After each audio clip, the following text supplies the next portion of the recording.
Hello, welcome to another installment of Doing It Blind with Jason.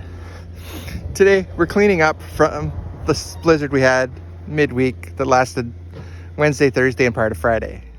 Out here in the wide open, we had more wind-blown snow than we had landed snow.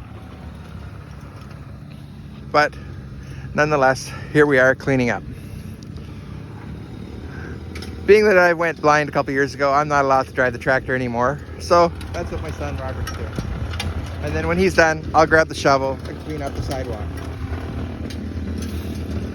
Other than that, it's a nice day. The weather's not too bad. And we're getting her done. That's another installment of Doing It Blind with Jason. Thank you and have a great day.